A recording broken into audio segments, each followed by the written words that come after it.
क्या आप जानते हैं कि अप्रैल 2026 से पैसों के लेन देन का तरीका और यहाँ तक कि आप सोशल मीडिया पर क्या पोस्ट करते हैं वो सब कुछ पूरी तरह बदलने वाला है। जी हाँ, कुछ बहुत बड़े और जरूरी नियम आ रहे हैं जो सीधे सीधे आपके बैंक खाते और इनकम टैक्स पर असर डालेंगे। चलिए जरा गहराई से समझते हैं कि इन बदलावों का असल में मतलब क्या है।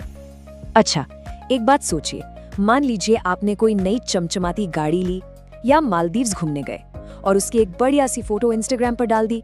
अब क्या आप मानेंगे कि सिर्फ उस एक फोटो की वजह से आपको इनकम टैक्स डिपार्टमेंट से नोटिस आ सकता है? सुनने में बड़ा अजीब लग रहा है ना, पर ये मजाक नहीं है। 2026 से यही सच्चाई बनने वाली है। तो चलिए सबसे पहले इसी इंस्टाग्राम पोस्ट वाली बात को पकड़ते हैं।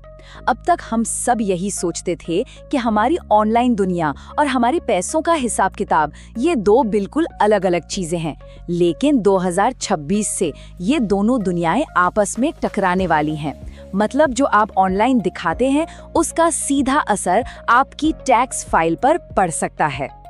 देखिए, नए इनकम टैक्स एक्ट के तहत अधिकारियों के पास अब ये पावर है कि अगर उन्हें जरा भी शक होता है तो वो आपके डिजिटल फुटप्रिंट्स को ट्रैक कर सकते हैं, और इसमें आपका सोशल मीडिया और आपकी ईमेल्स तक शामिल हैं।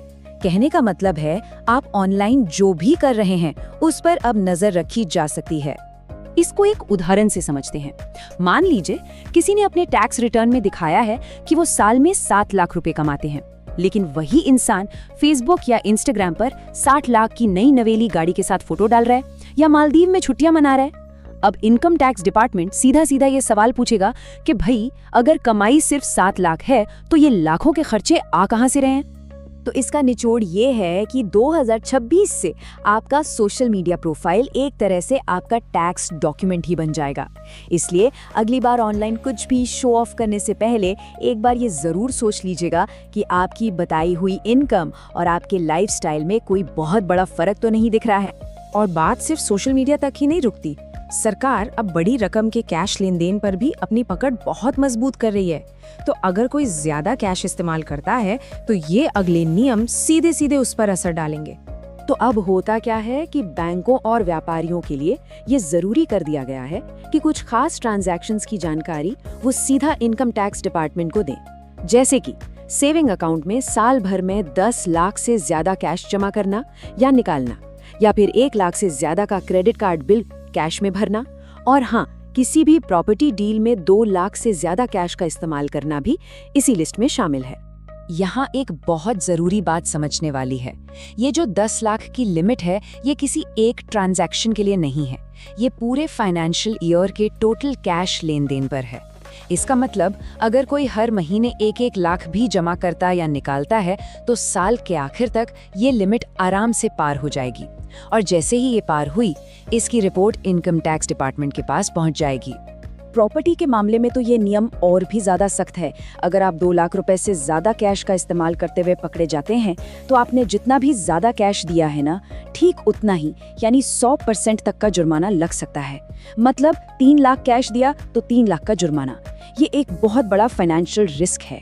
चलिए अब एक ऐसे बदलाव की बात करते हैं जो हम में से लाखों लोगों की रोज की बैंकिंग की आदतों पर असर डालेगा। ये जुड़ा है एटीएम और यूपीआई से कैश निकालने से। अब तक हम क्या करते थे? अगर एटीएम कार्ड से फ्री ट्रांजैक्शंस की लिमिट खत्म हो गई तो यूपीआई से क्यूआर कोड स्कैन करके कैश निकाल लेते थे, लेकिन अब ऐसा नहीं चलेगा। 2026 से यूपीआई के जरिए की गई कैश निकासी को भी आपके कार्ड की फ्री निकासी लिमिट में ही गिना जाएगा। दोनों एक ही माने जाएंगे।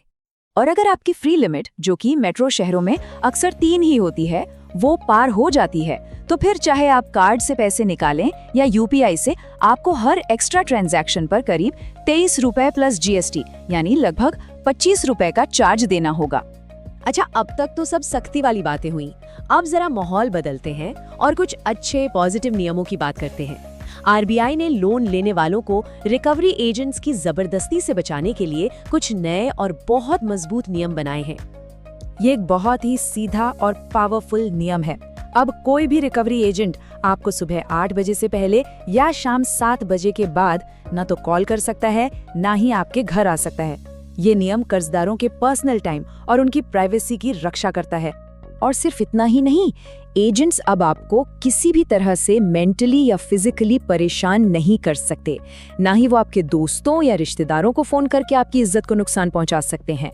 और अगर कोई बैंक या एजेंसी नियमों को तोड़ती है तो आरबीआई उनका रिकवरी लाइसेंस तक रद्द कर सकता है। और अब बात करते हैं शेयर बाजार के ट्रेडर्स की, खासतौर पर वो लोग जो फ्यूचर्स और ऑप्शंस में ट्रेड करते हैं।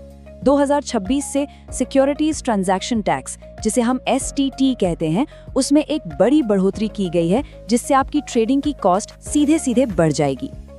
I propose to raise the STT on futures to 0.05% from the present 0.02%.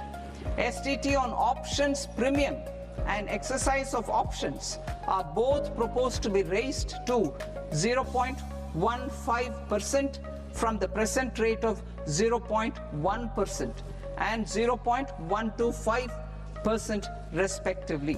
इसका असर काफी बड़ा है। इसे ऐसे देखिए, पहले फ्यूचर्स में 10 लाख रुपए की बिक्री पर 200 रुपए का STT लगता था।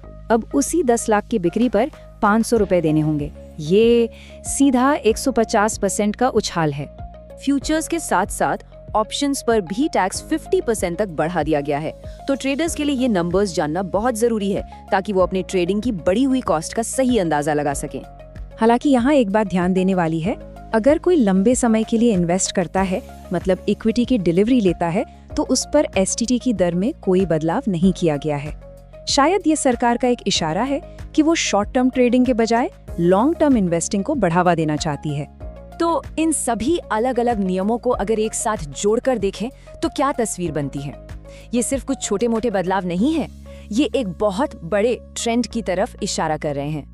एक ऐसे दौर की तरफ जहां हमारी डिजिटल और फाइनेंशियल जिंदगी पूरी तरह से एक दूसरे से जुड़ चुकी है और सब कुछ शीशे की तरह साफ यानी पारदर्शी है। और ये सब हमें एक बहुत ही बड़े और जरूरी सवाल पर लाकर खड़ा कर देता है। सोचिए, एक ऐसी दुनिया में जहां सरकार आपके सोशल मीडिया से लेकर आपके बैंक ट्रांजैक्शन तक सब कुछ देख सकती है, वहां आपकी अपनी फाइनेंशियल प्राइवेसी यानी व्यक्तिगत वित्तीय गोपनीयता का असली मतलब क्या रह जाता है? ये एक ऐसा सवाल है जिस पर हम सबको सोचना होगा।